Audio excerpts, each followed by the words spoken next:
Hi friends, நான் உங்கள் நண்பன் குட்டி. ஒரு 10 கிலோ பாஸ்மதி அரிசியில் தம் பிரியாணி செய்ய போகிறோம். வெங்காயம் இந்த மாதிரி பொன்னிறமாக வதங்கக்கூடாது, ஒரு லைட் பொன்னிறமாக வதக்கணும். பாருங்கள், எல்லாருமே வெங்காயம் நல்லா பொன்னிறமாக வதங்கணும்னு சொல்கிறாங்க. அதாவது பொன்னிறமாக வதங்கணும், இந்த மாதிரி ரொம்ப டார்க்காக தீச்சல் மாதிரி வதங்கக்கூடாது, லைட் பொன்னிறமாக இருக்கணும். 10 கிலோவுக்கு 100 கிராம் தனி மிளகாய்த்தூள். வளர்ந்து ஒரு மாஸ்டர் ஆரம்பத்தில் செய்யும் போது 80 கிராம் அளவுக்கு சேர்த்துட்டு காரம் செக் பண்ணி அப்புறமேட்டு சேர்த்துக்குங்க. வெங்காயம் பொன்னிறமாக வதங்கின பிறகு தான் நீங்கள் தனி மிளகாய்த்தூள் சேர்க்கணும். வெங்காயம் வதங்கின அந்த எண்ணெயில் தனி மிளகாய்த்தூள் சேர்த்த உடனே நல்ல கலர் வந்துடும். கலர் வந்த உடனே அரைச்ச இஞ்சி பூண்டு சாந்து சேர்த்துக்கணும். தனி மிளகாய்த்தூள் சேர்த்து அந்த கலர் மாறின உடனே இஞ்சி பூண்டு சாந்து சேர்த்துக்கணும். அதிக நபர் இன்னும் இந்த இஞ்சி பூண்டு அரைக்கவே சரியாக கற்றுக்கல. நல்லா பாருங்களேன், பூண்டு முழுசாக இருக்குது. அந்த மாதிரி இருந்தாலும் உங்களுக்கு பிரியாணியில் சாந்து பத்தாது, வாசனையும் கிடைக்காது. நல்லா தண்ணி விட்டு பூண்டு அரைக்கணும், தண்ணி இல்லாமல் இஞ்சி அரைக்கணும். இந்த இஞ்சி பூண்டு அரைக்கிற வீடியோ கூட நான் போடுறேன், பாருங்கள். எந்த அளவுக்கு இஞ்சி பூண்டு சார்ந்த அனலை குறைச்சி வதக்குறீங்களோ அந்த அளவுக்கு நல்லா வதங்கி அந்த எண்ணெய் பிரிஞ்சு கிடைக்கும். அனல் பதத்தை அதிகமாக வச்சா சீக்கிரமாக அடி பிடிக்கும். உடனே தக்காளி சேர்த்துருவோம். அதனால் அந்த இஞ்சி பூண்டு வதங்கும் போது அனலை குறைச்சி வதக்குங்க. எந்த அளவுக்கு பிரியாணியை நல்லா வதக்கி அந்த பச்சை வாசனை போகுதோ அந்த அளவுக்கு பிரியாணி சாப்பிட சூப்பராக இருக்கும். இஞ்சி பூண்டு சாந்து வதங்கி எண்ணெய் பிரிஞ்சு வந்துருச்சு, அந்த பச்சை வாசனை போகணும். அப்புறம் தான் தக்காளி சேர்க்கணும். நீங்கள் இஞ்சி பூண்டு சரியாக வதங்கலைன்னா உங்களுக்கு பிரியாணி சாப்பிட்ற ஃபீலே கிடைக்காது.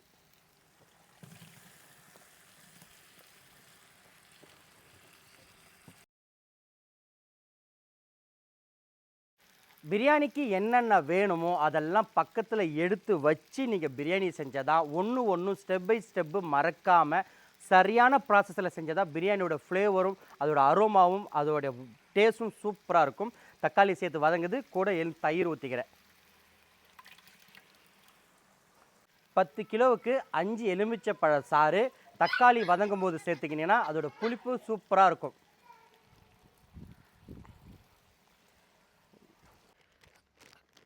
இப்போது இஞ்சி பூண்டு சாந்து சேர்த்து உப்பு சேர்த்தா தான் அந்த இஞ்சி பூண்டோட ஃப்ளேவர் நமக்கு நல்லா கிடைக்கும். இப்போ உப்பு சேர்த்துக்கிறேன். சரவணா கல் உப்பு. என்னுடைய நான் வளர்ந்து வர மாஸ்டராக இருக்கும்போது எனக்கு கற்றுக் கொடுத்த குரு இந்த உப்பு தான் சொல்லி கொடுத்தாரு. இது ஒரு கைப்பிடி 40 கிராம் போடும்போது சரியாக இருக்கும். ஒரு 25 கிலோ வெஜிடபிள் பிரியாணி செய்யும் போது ஒரு பேக்கெட் போட்டால் கரெக்டாக இருக்கும். சரவணா கல் உப்பு சூப்பராக இருக்குது.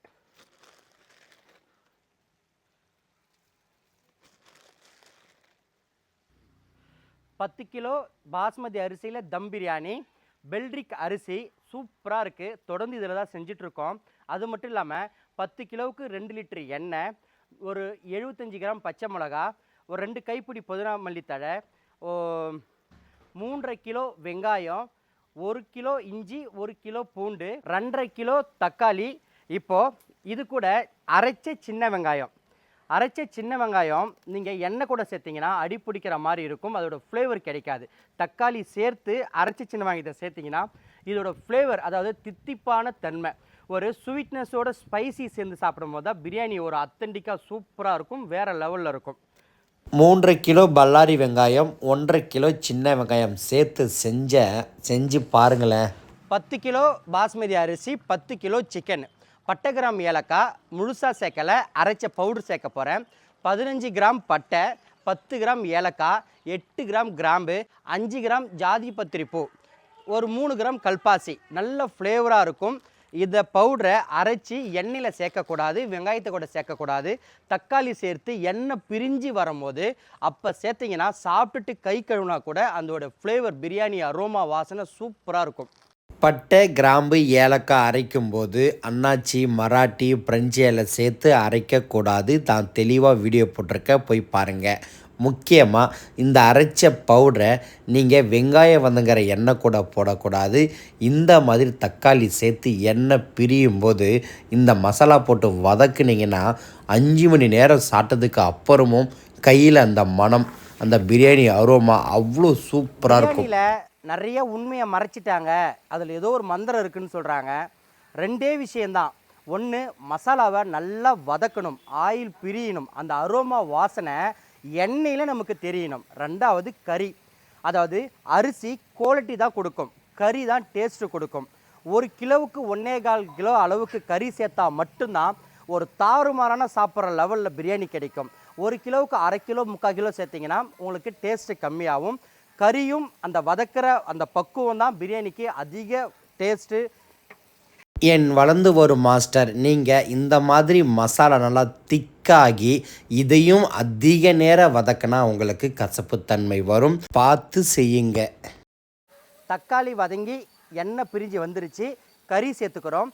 கறி சேர்த்து வேகவே கூடாது, அந்த மசாலாவும் கறி ஒன்றா சேரணும், அப்போ தான் கறி உடையாமல் கிடைக்கும். கண்டிப்பாக கறியை மசாலா கூட போடும்போது அனல் அதிகமாக இருக்கக்கூடாது. அப்புறம் அந்த கறியும் மசாலாவும் ஒன்றா சேரணும், இந்த இடத்துல வேக விடக்கூடாது. இந்த மாதிரி மசாலாவோட கறி சேர்ந்த உடனே எடுத்து வச்சிருந்த அளவு தண்ணியை ஊற்றிடணும். பாஸ்மதி அரிசிக்கு 1க்கு 1 தண்ணி, ஒரு பாத்திரத்துக்கு ஒரு பாத்திரம் தண்ணி அளந்து எடுத்து வச்சுருக்கேன். எல்லாருமே தம் பிரியாணி செய்கிறதுக்கு பயப்படுறது எதனாலனா, கறி உடைஞ்சிருது அப்படின்னு சொல்லி தான். கறி உடையாமல் இருக்கணும்னா ஒரு 3 விஷயம் செய்யணும். ஃபஸ்ட்டு, கறி மசாலா கூட ரொம்ப நேரம் வதக்கக்கூடாது, அந்த மசாலாவும் கறி ஒன்றாகணும். ரெண்டாவது, அளவு தண்ணி ஊற்றி ரொம்ப நேரம் தண்ணியை கொதிக்க விடக்கூடாது. அளவு தண்ணி ஊற்றின உடனே அரிசியை வடிகட்டி எடுத்து வச்சுக்கணும். பபுள்ஸ் மாதிரி ஒரு பிறல் வந்த உடனே அரிசியை சேர்த்துடணும். ரெண்டாவது, அப்படி உடவே கூடாதுன்னா முன்னாடியே கறியில் கொஞ்சமாக அந்த மசாலா, தனி மிளகாய் தூள், தயிர், உப்பு, எலுமிச்சப்பழ சாறு கொஞ்சம் சேர்த்து பிசைஞ்சு வச்சிங்கன்னா உங்களுக்கு அப்பயும் கறி உடையாது. கண்டிப்பாக எந்த அளவுக்கு பாஸ்மதியை கொஞ்சம் நீர் பதத்தோடு தம் போடுறீங்களோ அந்த அளவுக்கு உதிரியாக கிடைக்கும், கறி உடையாமல் கிடைக்கும், அடியும் பிடிக்காது. இங்கே பாருங்கள், அந்த லேசாக தண்ணி கொதிக்குது, ஓரமாக கொதிக்குது. இந்த மாதிரி கொதிக்கக்கூடாது. என்ன அந்த கொதி வரும்போது நடு மையமாக வரணும். அந்த கொதிக்கும் போது எல்லா இடத்துலையும் பபுள்ஸ் வர மாதிரி இருக்கணும். அந்த மாதிரி அனல் பதத்தை சரிப்படுத்தி நீங்கள் அரிசி போட்டால் தான் ஒரு பாதி வெந்து ஒரு பாதி வேகாவும் கிடைக்காது, ஒன்று குத்தல் சாதம் மாரி கிடைக்கும். சரிங்களா? அந்த கொதி நடுவில் கொதிக்கணும். சரிங்களா? நடுவில் கொதி வருதா, இந்த மாதிரி லேசாக பபுள்ஸ் மாதிரி கொதி வந்த உடனே அரிசியை கொட்டிடணும். பெல்ரிக் பாஸ்மதி அரிசி ரொம்ப லென்த்தியாக டேஸ்ட்டாக சூப்பராக இருக்குது. கண்டிப்பாக வாங்கி செய்யுங்க.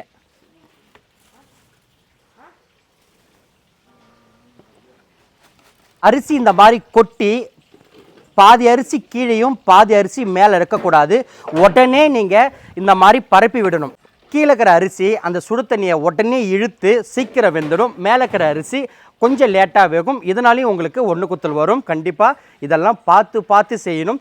கற்றுக்கிட்டா இதை பார்த்தும் செய்யலை, நமக்கே தெரியும். வளர்ந்து வரும் மாஸ்டர் உங்களுக்காக தான் இவ்வளோ தனியாக பிரித்து உங்களுக்கு ஸ்லோவாக சொல்லித்தரேன்.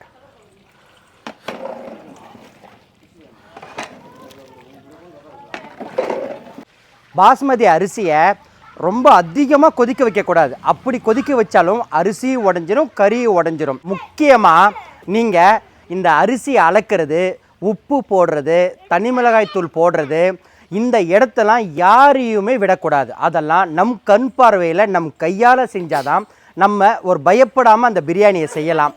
அதே போல் அளவு தண்ணி ஊற்றி நீங்கள் அந்த அரிசி போட்ட பிறகு எட்ட போகவே கூடாது. அந்த வளர்ந்து வரும் மாஸ்டர் மட்டும் இல்லாமல் எந்த மாஸ்டர் செஞ்சாலும் கூடவே இருந்து அந்த அரிசி வேகிறத பார்த்து தம் போடணும். இன்னொருத்தவங்கள நம்பி விட்டேன், அவங்க பார்க்காம விட்டுட்டாங்க, தீச்சல் ஆகிடுச்சுன்னா அதை யாரை கேட்பாங்கன்னா பிரியாணி செய்கிற மாஸ்டர் உங்களை மட்டும்தான் கேட்பாங்க. இந்த தவறுலாம் அதிகமாக நானும் செஞ்சுருக்கேன், எல்லாருமே செஞ்சுருக்காங்க. எப்போவுமே ஒரு கைப்பக்குவம்ன்றது சரியாக இருக்கும், ஆனால் தவறு நடக்குதுன்னா அவங்க இன்னொரு நபரை நம்பி விடும்போது அவங்களுக்கு அந்த செய்முறை தெரியாமல் தவறு செஞ்சுருவாங்க. பாஸ்மதி அரிசியை சேர்த்த உடனே நீரை சீக்கிரமாக இழுத்துரும், அதோட தன்மை அது மாதிரி. ஏன்னா தண்ணியில் ஊறும்போதே நல்ல தண்ணியை குடித்து வச்சுக்கும், அதனால தான் தண்ணி கம்மியாக ஊற்றுறோம். அரிசியை போட்டு உடனே அதிகமாக கிளறாமல் சீக்கிரமாக தம்மாகும். கூடவே இருந்து செய்யுங்க. இங்கே பாருங்கள், அரிசியை சேர்த்த உடனே நமக்கு அப்படியே அரிசியும் தண்ணி ஒன்றா சேர்ந்துருச்சு. ஓகே, அப்படியே இந்த மாதிரி அரிசியும் தண்ணி ஒன்றா சேர டைமில் இன்றைக்கி நம்ம 10 கிலோவுக்கு 1/2 லிட்டர் நெய் சேர்க்க போகிறோம். அதில் ஒரு 300 நெய் இதுலேயும் 200 கிராம் தம் உடைக்கும் போது ஊற்றினா வாசனையாக இருக்கும். அந்த பாஸ்மதி அரிசி உதிரியாக கிடைக்கும். பாருங்கள்,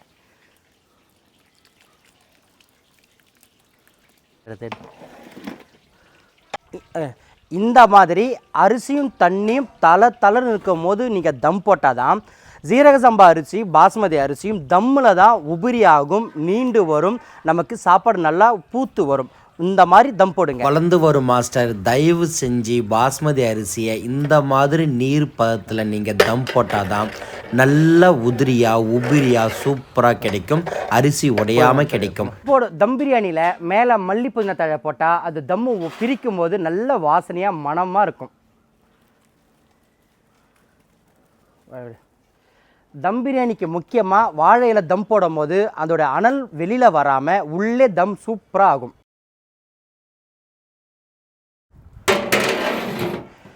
தட்டு போட்டு மூடி முன்னாடியே, அதாவது அடுப்பை பற்ற வைக்கிறதுக்கு முன்னாடியே வட்டாவோட தட்டு அளவு கரெக்டாக இருக்கா, அது சமமாக இருக்கான்னு செக் பண்ணணும். கடைசி டைமில் போய்ட்டு தம் போடும் போது அவசர பறக்க நம்ம செய்யும் போது தப்பாக ஆகும். தட்டு சரியான பதத்தில் மூடலைன்னா உங்களுக்கு தம்மு நடக்காது. அது முன்னாடியே செக் பண்ணிக்கோங்க. நான் எந்த அளவுக்கு நீரோட பாஸ்மதி அரிசி தம் போட்டு மேலேயும் கீழேயும் சமமாக நீங்கள் பரப்பி விட்டு கந்தை போட்டால் நல்ல உபிரியாக நல்ல குச்சியாக சூப்பராக கிடைக்கும். என்னதான் பார்த்து குவாலிட்டியான பொருளை வாங்கி சுவையான கறியை வாங்கி செஞ்சாலும் இந்த தம் ப்ராசஸ் சரியில்லைன்னா பிரியாணி செஞ்சதுக்கு அர்த்தமே இருக்காது. பாஸ்மதி அரிசி நீரோட தம் போடுறதுனால கீழேயும் கொஞ்சம் அனல் இருக்கணும், மேலேயும் அனல் இருக்கணும்.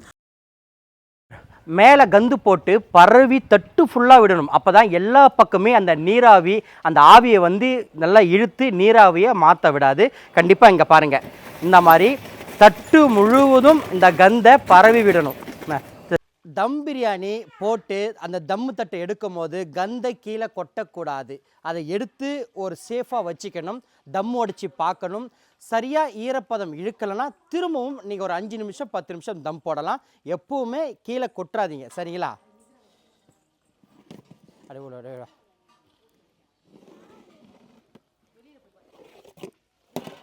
அளவுக்கு மீறி கந்தை தட்டு மேலே போடக்கூடாது. அப்படி போட்டிங்கன்னா வாழையிலையும் தீஞ்சிடும், மேலே சாதமும் தீஞ்சிடும். உங்களுக்கு இப்போ தம் உடைச்சி காமிக்கிறேன்.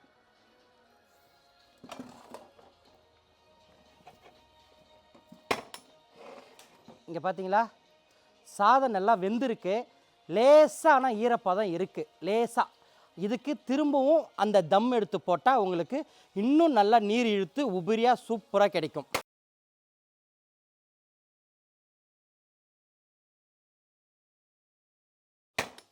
கிட்டவா இந்த மாதிரி அப்படியே ப்ரௌன் கலரில் அந்த மசாலா அரிசி கூட கறி கூட இருந்தால் தான் கொஞ்சம் அப்படியே பிரியாணி சாப்பிட்றதுக்கு அந்த அரோமா வாசனை சூப்பராக இருக்கும்.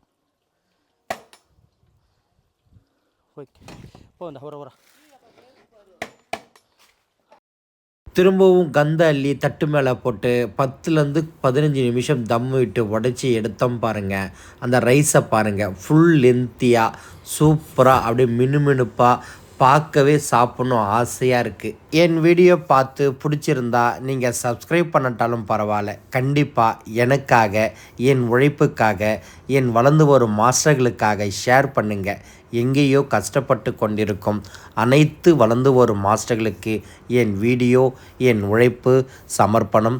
கண்டிப்பாக பிடிச்சிருந்தா கண்டிப்பாக ஷேர் பண்ணுங்கள். நான் உங்கள் நண்பன் குட்டி. எப்பவும் வளர்ந்து வரும் மாஸ்டர்களுக்காக என் மூச்சு, என் பேச்சு, என் உழைப்பு கண்டிப்பாக இருக்கும். நன்றி.